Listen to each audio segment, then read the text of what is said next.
오늘도 이른 아침 주님 앞에 나와 마음을 모으는 모든 성도님들 위해 우리 주님께서 말씀해 주시고 주님께서 크신 은혜로 가득 채워주시는 하루의 시작이 되시기를 간절히 바랍니다.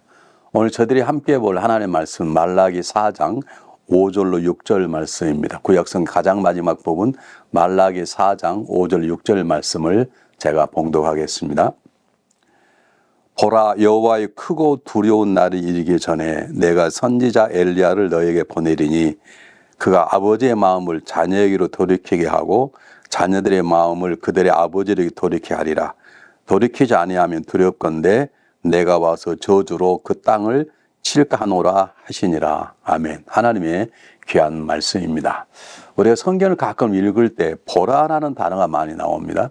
그 보라라는 말씀이 성경의 구절에 따라서 상황에 따라 다르게 해석되지만 이런 본문에서 우리가 좀 확대 해석할 때 보란 말은 믿어라, 마음에 새겨라 그런 뜻입니다. 보라, 내가 너희와 함께하리라 그 말은 믿어라 그런 뜻이거든요. 확신하라 그런 뜻인 것처럼 오늘 본문의 말씀은 구약 전체의 요약일 수도 있고 새로 시작하고 열릴 신약에 대한 또 그 말씀을 함께 포함하면서 우리가 굳건하게 이 말씀을 붙잡고 살아가길 원하는 하나님의 마음이 잘 담겨져 있는 것을 우리가 알 수 있습니다. 자, 오늘 성경에 우리가 첫 번째 마음의 새겨할 단어를 제가 한번 5절 다시 한번 읽어보겠는데요. 여호와의 크고 두려운 날, 이걸 요약해서 여호와의 날이라고 그러죠. 우리 성경 공부하신 분들은 여호와의 날에 대해서 이미 많이 배웠겠습니다만은 여호와 날은 이중적인 의미를 가지고 있습니다. 하나는 심판의 날입니다. 언젠가 예수님 다시 오셔서 심판의 권능으로 모든 세상들을 판단하시고 다스리는 그 심판의 날을 말함과 동시에 또 하나의 의미는 이미 구원받은 우리들에게는 하나님의 백성에게는 영광스러운 축제의 날이요 영원한 참다운 복을 누리는 새로운 날이 시작되는 날이라고 말할 수 있습니다. 이 여호와의 날, 하나님이 심판하시고 구원받는 자가 영원한 새로운 삶을 살게 되는 그 날이 반드시 있다는 것을 성경은 강조하고 있습니다. 우리가 살아가면서 느껴보는 건 뭐냐면 참 어릴 때에는 세월이 시간이 가는 것, 그걸 잘 망각하고 살 때가 많이 있습니다. 어릴 때는 잠잘 시간도 잊어버리고 깨닫지 못한 채 놀기도 하고 집에 돌아갈 시간을 불구하고 밖에 서성거리기도 하고 또 내가 해야 될 삶의 자리에 그 시간을 놓칠 때가 왕왕 있습니다. 이것은 우리가 영적으로 어떤 의미로 아직 나이가 어리거나 무지하기 때문인 것입니다. 우리는 하나님의 놀라운 시간을 주관하시는 그분의 일하심을 잘 판단해야 되는데 오늘 이 말씀은 하나님께서 구원하시고 심판하실 그때가 상당히 가까웠음을 말하는 것입니다.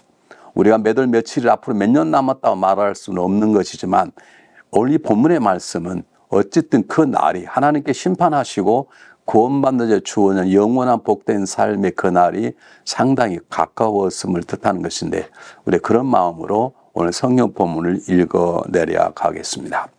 자, 5절을 다시 한번 읽어보면요. 보라, 여호와의 크고 두려운 날이 이르기 전에 내가 선지자 엘리야를 너에게 보내리니 라고 말합니다. 이 본문은 해석상 몇 가지 해석이 있습니다. 어떤 사람들은 지금도 엘리야가 직접 올 것이다. 그래서 아직 엘리야가 오지 않았다라고 기다리는 사람도 있다고 그럽니다. 그런데 일반적으로 가장 무난하고 정확한 답이라 말할 수 있는 것은 이것은 세례 요한의 탄생을 얘기하는 것입니다. 하나님께서 세례 요한을 통해서 회개하라는 놀라운 하나님의 말씀을 대신 전하게 하셨고 그리고 예수님께서도 이 땅에 오셔서 회개하라는 말을 전했던 것처럼 세례 요한이 예수님의 길을 예비하고 우리들에게 예수님 오심을 준비하라고 하는 것처럼 오늘 본문의 말씀은 세례 요한의 모습을 통해서 엘리야의 그런 사역을 통해서 우리들의 삶 속에 하나님의 귀중한 가르침의 모습이 담겨 있는 것을 우리가 기억해야 될 것입니다. 자, 중요한 것은 5절과 6절에 돌이키리니 또는 보내리니 이런 말이 나옵니다. 이건 하나님의 주권적인 역사심을 강조하는 말입니다. 이렇게 말씀할 있는 분은 하나님 한 분밖에 안 계십니다. 하나님 원하신 때에 하나님 계획에 의해서 사람을 보내시고 그리고 그를 통해 일하게 하시고 하는 모든 일들은 하나님만이 하실 수 있는 것입니다. 우리가 하나님 말씀이 귀중한 것은 말씀이 전능하신 하나님의 모습을 담아내는 것이고 하나님이 전능하시기 때문에 하나님 말씀이 능력 있고 온전하고 완전한 것입니다. 누가 이렇게는 말할 수 있는 사람 한 사람도 없습니다. 내가 누굴 보내겠다. 그렇게 약속했다가 보내지 못할 수 있습니다. 왜냐하면 우리는 완전하지 않기 때문입니다. 오늘 성경 본문의 말씀에서 하나님 모습이 잘 나타나 있는데 여호와 날, 심판의 날, 구원의 날을 결정하신 분 하나님이시고 하나님 그걸 조금도 지체하지 아니하시고 하나님 그를 위해서 그를 준비한 사람을 세례 요한을 보내기도 하시고 그리고 하나님 일을 이루시는 정확하게 그리고 강건적으로 하나님 일을 이루어 나가시는 하나님의 모습을 볼 수 있는 것입니다. 여기에 우리가 마음속에 새길 단어가 두 가지인데 제가 아까 돌이키게 하고자 하는 거라고 그 땅을 칠까노라 이렇게 말씀하셨어요. 치겠다라고 말씀하지 않아요. 너희들이 받아들이지 않으면 치겠다라고 말씀하지 않으시고 칠까노라. 하나님은 치고 싶지 않다는 말씀입니다. 정말 나는 너희를 구원하고 싶다. 구원자로 삶을 살고 싶지 난 너희를 심판하고 싶지 않다는 하나님의 인간을 향한 죄인을 향한 뜨거운 사랑의 마음이 담겨져 있습니다. 이 본문의 말씀을 읽을 때마다 예수님이 말씀하셨던 요한복음 3장 16절 말씀이 생각이 납니다. 하나님이 세상을 이처럼 사랑하사 그 이처럼이란 말은 우리 언어는 사실 표현할 수 없는 어마어마한 우주보다 더 큰 이렇게 표현할 수 있을까요? 우리가 계산할 수 없고 측량할 수 없는 하나님의 사랑의 넓이와 깊이와 높이 이런 것들을 말하는 것인데 하나님께서 칠까노라 치고 싶지 않으시다는 것입니다. 사랑으로 품어내고 모든 사람이 가능하면 구원받은 영생의 삶 그날을 맞이하기를 하나님이 원하신다는 하나님의 사랑의 표현인 것입니다. 그러므로 우리는 이 본문의 말씀을 읽으면서 우리 마음속에 담과 같은 몇 가지의 결심을 마음 같은 우리의 마음을 헤아려 보면 필요합니다. 우리는 이미 성경을 통해서 세례 요한이 행했던 일과 예수님 하셨던 일을 다 우리는 듣고 보고 배웠습니다. 우리 이미 어쩌면 대부분 다 이 말씀 앞에 앉아있는 분들은 이미 구원을 받으신 분일 것입니다. 세례 요한의 말처럼 예수님의 말처럼 우리 자신의 삶을 회개하고 180도 삶의 방을 바꾸어서 세상을 향해 달려간 우리의 발걸음이 하나님 앞에 나아가는 이제는 조금씩 성수에 가는 예수 그리스도를 닮아가는 모습으로 변하는 삶을 살아가고 있을 것입니다. 그렇다면 이 본문을 읽은 우리들은 제일 먼저 하나님 앞에 감사하는 마음을 가지심이 굉장히 중요하다고 생각합니다. 저는 목회 생활을 하면서 항상 제가 마음속에 지우지 않는 것이 뭐냐면 하나님의 은혜로 사는구나, 하나님의 은혜로 목회하는구나 라는 생각을 떨쳐버릴 수가 없었습니다. 적은 교회가 커졌습니다. 큰 교회가 아름다운 교회로 성장합니다. 또 교회를 분리 개척했습니다. 또 하나 교회를 또 설립해서 세웠습니다. 근데 그게 하나님이 하신 일이라는 걸 깨닫게 되면서 이건 하나님의 은혜요, 하나님의 행하신 일이라고 생각하면서 우리의 마음속에 제가 항상 버릴 수 없던 것은 그분을 향한 감사였습니다. 이런 말씀을 이 자리에 드리는 게 참 부끄럽기도 하고 죄송하긴 하지만 전 그래서 매주일 하나님 앞에 감사헌금을 합니다. 우리가 살아가는 모든 삶의 영역 속에 하나님이 개입하시고 인도하시고 하나님께서 오늘 본문의 말씀처럼 한 사람이라도 구원해 내시는 하나님의 그 사랑의 손길 때문에 제가 구원받았고 목회자가 되었고 아름다운 교회를 섬기는 기회를 제가 33년 동안 누리게 되었습니다. 그러면 하나님 앞에 감사하지 않을 수 없는 것입니다. 오늘 말라기 입을 통해 전포되는 이 놀라운 심판의 말씀 이 앞에 우리가 정말 구원받는 자라면 하나님의 은혜로 예수 그리스도의 은혜로 구원받은 사실 앞에 우리가 감사하는 마음을 한번 가져야 될 줄 믿습니다. 다시 한번 6절 한번 읽어보겠습니다. 그가 아버지의 마음을 자녀에게로 돌이키게 하고 자녀들의 마음을 그들의 아버지를 돌이키게 하리라. 돌이키지 아니하면 두렵건 일습니다. 이 아버지에게 돌이키고 자녀에게 돌이키고 자녀가 돌이키고 이것을 어떻게 해석하는가?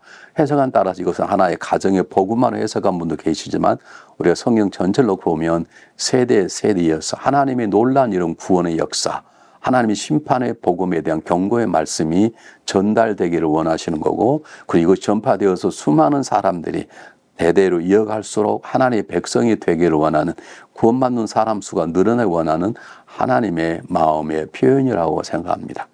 이 본문의 말씀은 단순한 가정 안에서 아버지 믿음 때문에 자녀가 잘 되고 자녀 믿음 때문에 아버지 잘 되는 그런 가정의 아름다운 모습이지만 그 가정들이 10대, 20대, 30대 세대를 흘러갈수록 강건한 강물처럼 흘러가기를 하나님은 원하시는 것입니다. 그러므로 우리는 이 시간 다음과 같은 것들을 몇 가지 마음속에 새겨보았으면 좋겠습니다. 제가 조금 전에 잠깐 언급한 것이지만 나는 정말로 구원받은 백성을 하나님께 감사하고 있는가? 우리가 감사해야 될 가장 중요한 제목 하나를 뽑으라면 그건 십자가 달리신 예수 그를 통해서 내가 구원받았다는 것입니다.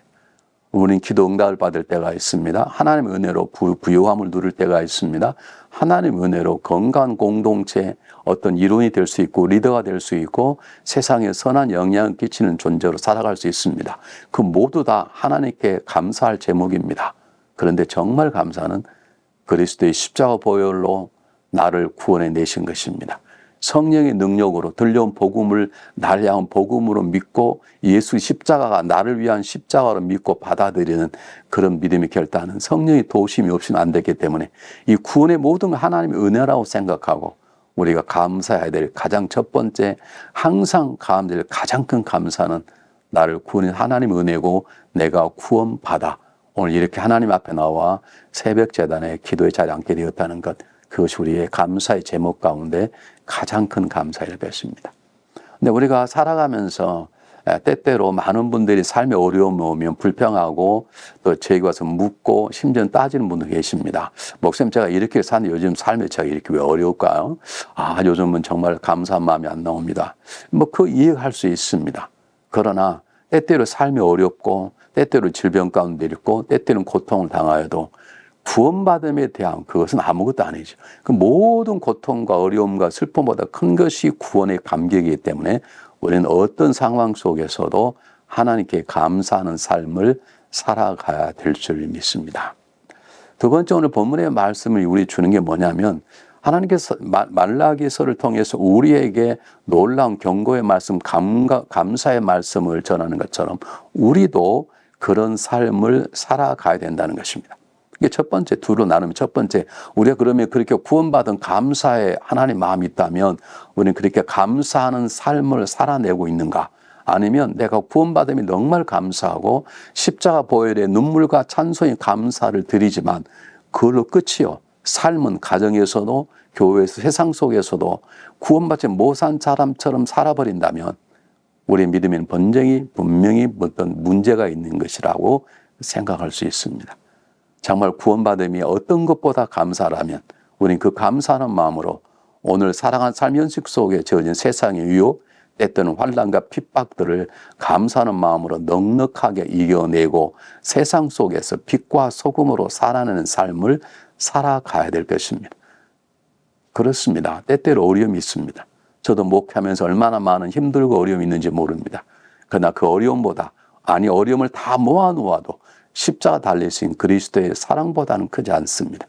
십자가를 통해서 우리에게 주는 하나님의 은혜보다 큰 고통이나 슬픔은 없습니다. 몽땅 모아놓아도 그건 아무것도 아닌 것처럼 그리스도의 보혈은 그리스도의 구원은 우리 안에 큰 은혜를 주는 것인데 그렇다면 내가 그 감사하는 마음으로 오늘을 어떻게 살아가고 있는지 구원 받으면 생각할 때마다 감사의 눈물이 나고 찬양이 나오지만 끝나고 나면 교회 안에서 가정과 세상 속에서 세상 사람과 똑같은 삶을 살아버린다면 정말 우리가 어떤 존재 한 번쯤 생각해 보아야 될 것입니다. 그런 모습을 바라보는 하나님의 마음은 어떠실 것인지 한번 우리가 생각해 보아야 되고 우리가 분명히 구원받은 감격이 있는데 그 감격으로 지금 살아가는 삶 현장 속에서 감격의 능력을 바르지 못한다면 내 안에 계신 성령님, 나를 구원해 내신 성령님, 나라 하여금 믿음을 갖게 하는 성령님의 근심하심이 없는가 한 번쯤 헤아려 볼 필요가 있는 것입니다. 그 다음에 가장 중요한 또 하나의 의미는 뭐냐면 우리가 구원의 감격이 있고 구원의 감격 오늘을 살아간다면 우리는 거기서 멈출 수 없는 것입니다. 오늘 성경 우리에게 뭐라고 말합니까? 많은 사람들이 깨어라고 말합니다. 심판에 오기 전에 회개하고 돌이켜라고 말합니다. 그렇다면 오늘 우리가 해야 될 가장 중요한 해야 될 삶의 의무는 나는 구원받았습니다. 너무 감사합니다. 그 감사하는 마음으로 죄를 이기고 세상 유혹을 이기고 바른 삶을 살아갑니다. 빛과 소금의 역할을 잘 감당합니다. 그것으로 끝난 것이 아니라 우리도 입을 열어 오늘 성경 복음을 외치는 말씀처럼 그리스도의 복음을 증거해야 됩니다. 세례 요한의 회개의 이 얘기를 세상에 선포해야 되는 것입니다. 그것이 하나님께서 우리를 세우신 가장 중요한, 우리를 구원하신 중요한 이유 중에 하나인 것입니다. 어떤 분은 말했습니다. 이 땅에 구원받은 그리스도인들 많은데 모두 다 벙어리이다. 다 구원은 받은 거 틀림없는 것 같은데 입을 열어 자기를 구원한 그리스도의 사랑, 그리스도의 십자가를 세상에 외치지 못한 사람들이 너무나 많이 있다는 것입니다. 한 번쯤 우리의 마음속에 새겨보아야 될 것입니다. 나는 정말로 구원받았다면 그 구원의 감격이 내 삶을 세상 이기게 하는 능력이 되는 것인가? 능력이 된다면 그 능력을 나만 소유할 수 있는 건가? 그렇지 않습니다. 복음은 거대한 강물 같아서 내 안에 머무를 수 없습니다. 구원의 감격은 거대한 폭포수 같아서 내 안에 머무를 수 없습니다. 넘쳐납니다. 복음은 나보다 큽니다. 십자가의 보혈은 나보다 크기 때문에 나를 통해 세상을 흘러가게 되어 있는 것입니다. 내가 어느 날 목회를 하다가 내가 설교하면서 이렇게 복음을 증거하기만 했는데 내가 좀 전도를 해봐야 되겠다. 그러면서 제가 전도를 하기 시작했습니다. 쉽지 않음을 느꼈습니다. 어떤 분들이 제가 들어가서 목사님이시죠? 제가 잘합니다. 목사님 기도는 해 주십시오. 기도받는 건 좋아하지만 제 입을 통해서 복음을 듣는 것은 별로 반가워하지 않는 사람이 많이 있었습니다. 그래서 제가 기도하는 가운데 한 분을 전도를 했어요. 저에게 나오셨어요. 그리고 저에게 감사 인사를 전하고 목사님 제가 정말 구원받은 감사합니다. 그런데 직장이 어떻게 돼서 주일날 일하게 되므로 주일을 지키지 못하게 된 일이 벌어졌습니다만 어쨌든 제가 목회하다가 한 번쯤 느꼈던 제 가장 중요한 모습 중 하나입니다. 복음을 대중적으로 선포하는 중요하지만 1대1 만나서 그 사람에게 살리는 복음, 그들 변화시키는 복음을 증거해서 함께 구원 열차를 타는 것이 중요하다라는 생각을 갖게 되었습니다. 우리는 지금 어떻게 살아갑니까? 무엇이 나의 삶에 가장 중요한 것입니까? 지금 심판의 때 구원의 감격을 누릴 때가 다가오고 있는데 우리에게 가장 중요한 것이 무엇입니까? 함께 깊이 헤아려보고 오늘 하루를 구원받은 자답게 복음의 능력자답게 살아가는 승리한 하루가 되기를 바랍니다. 우리 함께 기도하겠습니다. 고마우신 하나님, 죄로 인해 죽어던 우리들에게 복음을 듣게 하시고 성령님의 인도를 통해서 구원받은 하나님의 자녀가 되게 하심을 감사합니다. 이 시간 간절히 바라는 구원받을 뿐만 아니라 구원받은 자답게 살아갈 수 있도록 우리에게 성령의 능력, 말씀의 능력을 주시기를 바랍니다. 하나님 또한 간절한 소원이 있습니다. 우리를 세우신 것은 땅끝에 가라고 말씀하셨사오니 구원받지 못한 사람에게 우리가 구원받았던 복음의 진리를 증거하는 귀한 전도자가 될 수 있도록 우리의 마음을 주관하여 주시옵소서. 나만, 우리 교회만, 우리 가정만 구원받은 것이 아니라 아이도 수없이 죽어가는 사람을 향해서 그리스도의 십자가를 증거하는 뜨거운 마음을 우리 모두에게 부어 주시옵소서. 때를 어떤 여치 못하든지 주의 복음을 증거하는 하나님 일꾼으로 세워 주시옵소서. 살아계신 예수 그리스도 이름으로 감사하오며 간절히 기도하옵나이다. 아멘.